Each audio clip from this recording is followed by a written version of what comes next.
Good morning, everybody. It's me, Imperfectly Jenny. Um, I'm really emotional right now. I have a channel for things like this, like vlogging, um, but I felt like it was really important to do this on this channel just one time so you could have the opportunity to get to know me a little bit better. Um, I am a birth mom. I have 5 children. My oldest is 23 and I have a 3-year-old grandson. I have 20-year-old twins that I gave up for adoption. It was an open adoption. They're both girls and we are in contact. I tried to stay in their lives as much as possible while they were growing up, but there's times where it gets difficult. Families are busy. There's lots of extracurricular activities, things going on, and so there would be spaces of time where they wouldn't see me or their sister or their brothers. After I had them and they were adopted, I met someone and got married, and then we had 2 sons, 15 months apart. And so I raised my oldest and my 2 youngest, and my twins were raised by their adoptive parents. And it was a good situation. It was what needed to happen at the time. I was very young and unable to care for them on my own. I wasn't able to provide the basics. I was barely providing the basics for myself and my oldest. And it was a very difficult decision to make. Because I thought I was only pregnant with one baby who has twins. And so I had planned on keeping that baby and just trudging through, hitting the food bank, doing whatever I could to try to make it work. And then I had an ultrasound and I found out that it was twins. And I freaked out. I was scared. I was shocked, really shocked.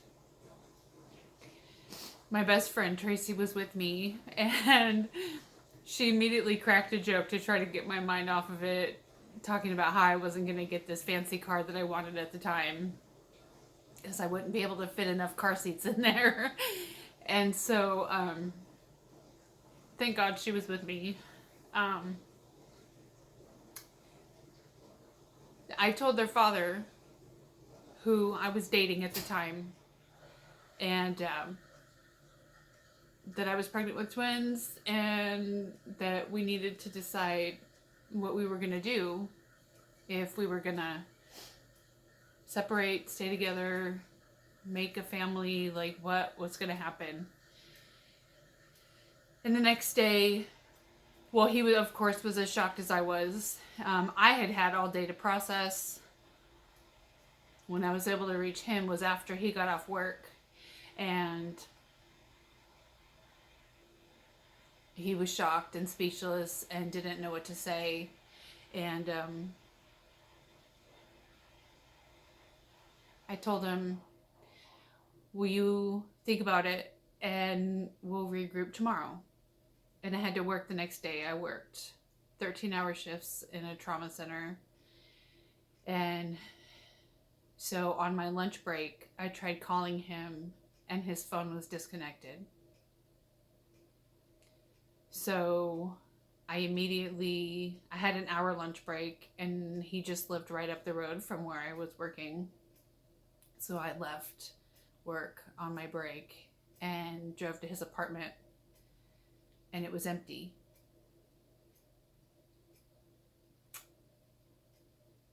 The door was open and it was empty. There wasn't even a scrap of paper on the floor. Like, he was up all night long moving out to get away from the situation that we had created.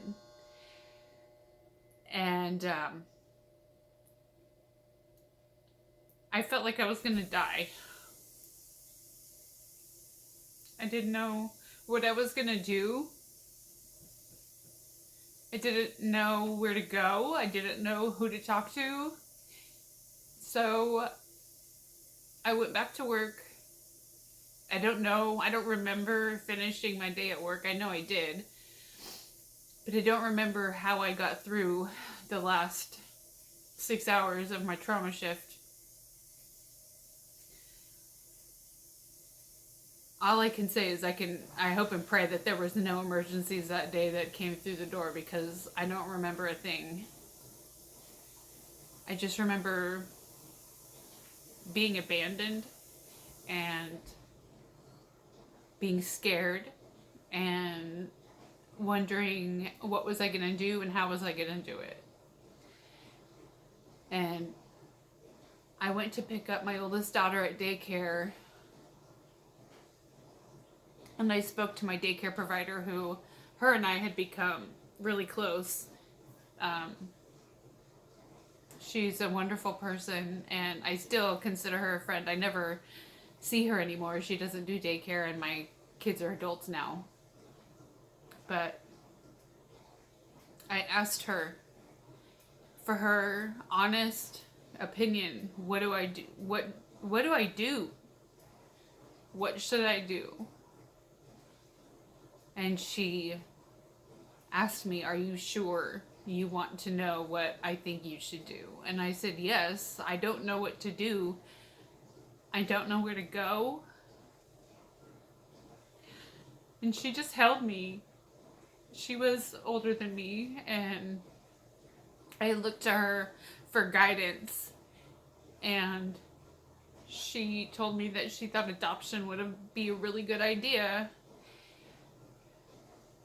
But of course it was up to me. And so I thought about it, and I wasn't sure.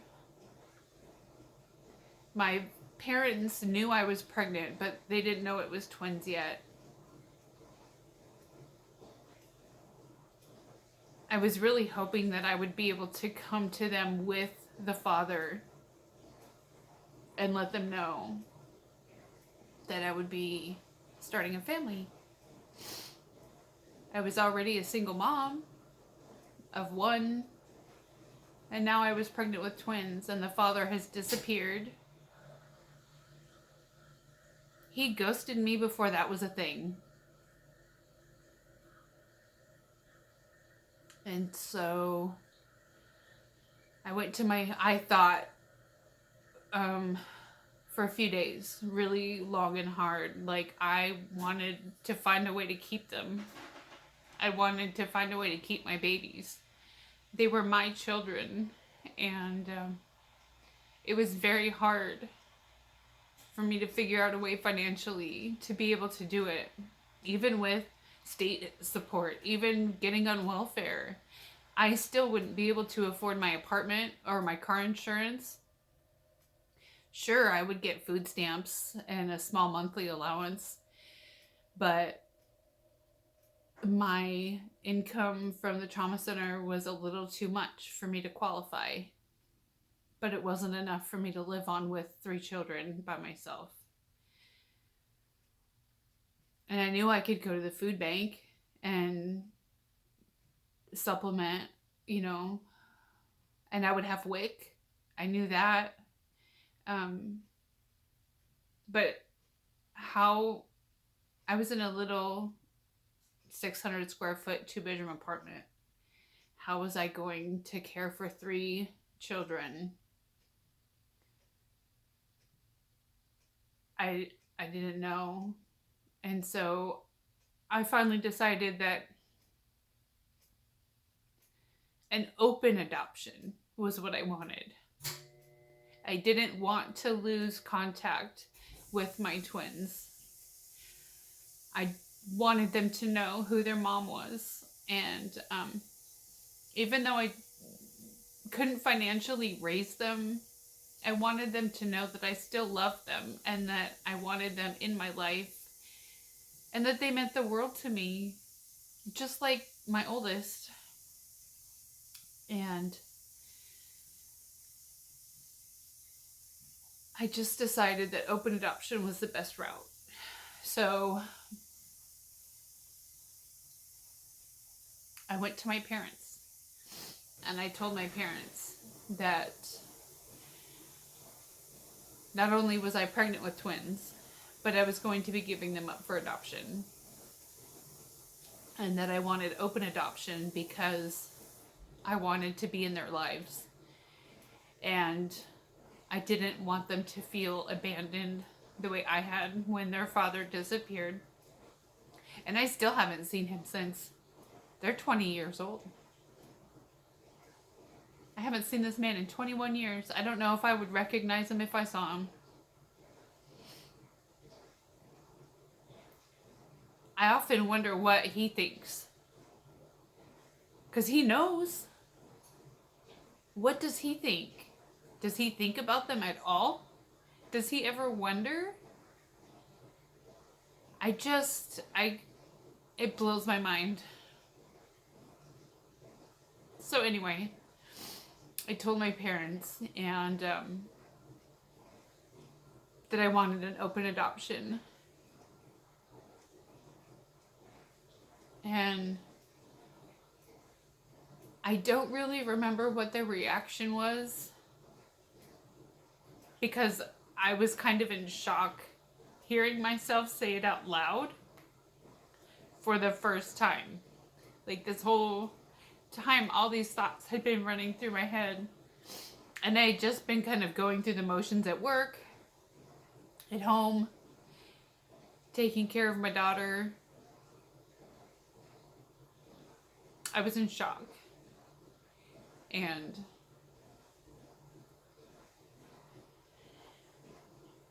I had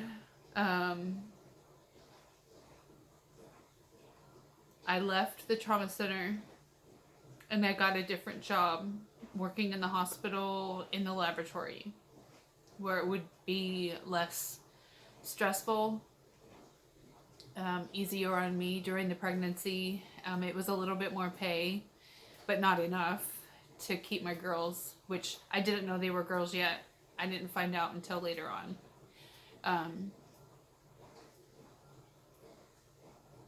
But really, there was nothing I could do. And so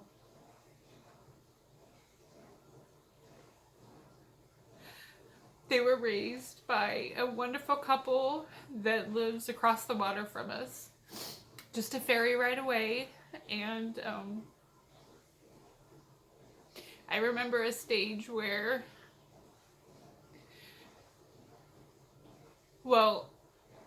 so one of them, the older one, has always been very affectionate, cuddly, lots of hugs, which I absolutely adore. And then the younger of the twins went through a phase for years where she would never talk to me. She would just stare at me or glare at me when she was a teenager. I'm sure she hated me. But I was around as much as I could with their schedules, and I was always, and I'm still open to answer any questions that they have to the best of my knowledge, to the best of my ability.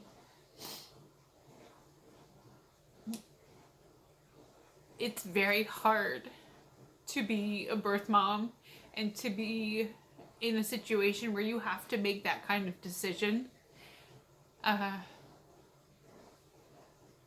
Abortion was never an option. Not even for half a second. It was never an option. I was in a relationship. And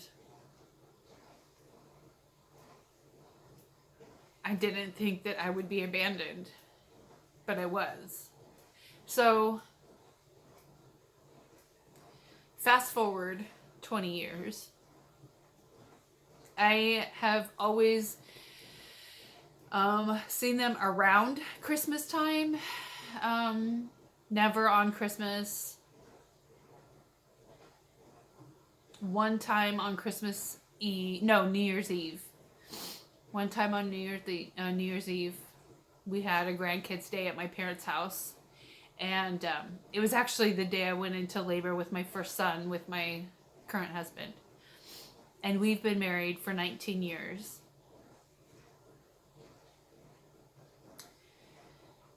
So this year, I am flying out and driving my oldest daughter home for Christmas and my grandson. And I am hoping and praying that I can have my twins for Christmas Eve or the day after Christmas. I want my family together for Christmas. We are moving to Tennessee in a year and a half, and next Christmas is my last chance. And I don't want to wait till the last minute. I want my children together, and I want them together as soon as possible. They're both very busy girls. They are young women. They both work, and they both have their extracurricular activities that they continue now that they started in childhood with dog shows and horses, and they've led very privileged, amazing lives. The stories that they have are incredible. I could never have provided them a fraction of what they've lived. But I love them so much. I have never not loved them. The day they were born,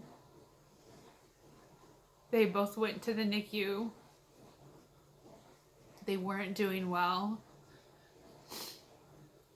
The younger one was doing worse than the older one. And I went in to see them in the NICU because they were still legally mine. And as soon as the nurse left me alone with them, I put them together in the same incubator. And the younger one immediately got better. Her heart rate came up, her oxygen levels increased.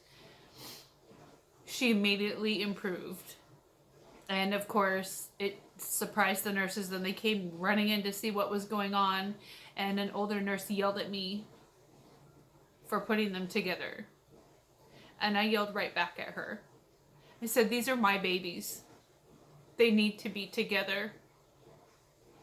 They were together in my womb for 8 months, actually 7.5 months, but they need to be together. They were 6.5 weeks early, and they were 5.5 and 4.5 pounds. So the smaller, younger one wasn't doing as well. They both were on oxygen, but she was also on a feeding tube, and I couldn't take it. I needed to put them together, and I knew that it would help. And so I did, and we started doing that every time I went in there. And they were just so little and so beautiful and so incredible. And they still are. They're amazing, wonderful young women, and I'm so proud to be their birth mom.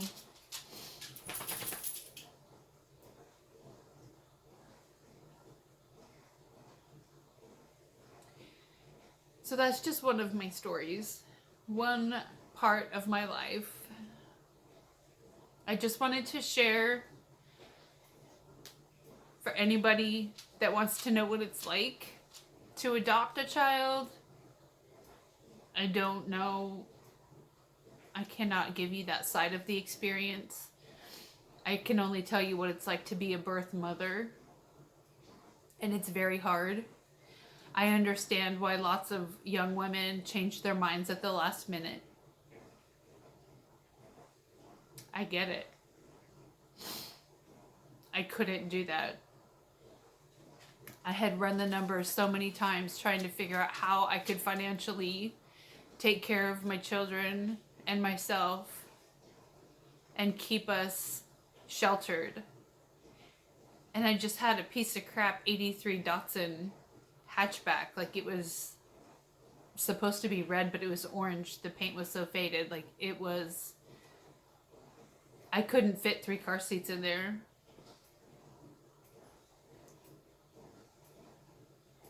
I was really screwed. But I love them so much. I love all 5 of my children. And I really have spent the last 20 years wanting to have them all together on Christmas. And I'm really hoping that this is the year. So I just wanted, excuse me, to come forward and give you my adoption story. My side is the birth mom. I've done 2 conferences with their adopted mom through their church when the girls were little, infants and then toddlers, or as infants, and then when they were a little bit older as toddlers. And the funny thing is that the thing I feared the most after, I mean, when I got the phone call that the adoption was final from the attorney, I collapsed. I've never cried so hard in my life. I hit the floor in my apartment and I just sobbed and sobbed, and I woke up in the morning on the floor of my apartment. I cried myself to sleep and I was so exhausted I slept there all night long.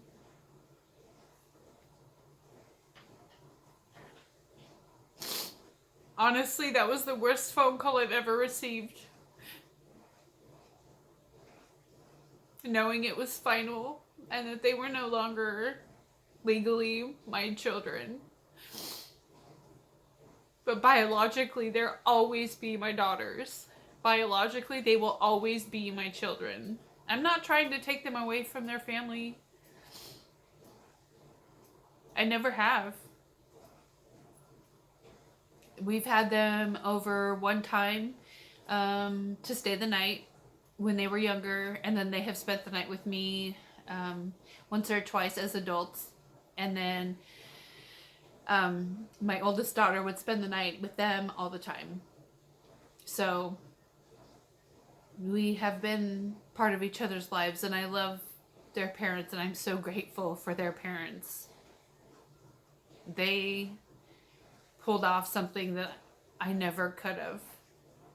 They're incredible. Raising twins is so hard, and they did it. And they raised 2 amazing, beautiful, smart women. And I'm so grateful. If you have any questions, just leave them in the comments. Thank you for your time.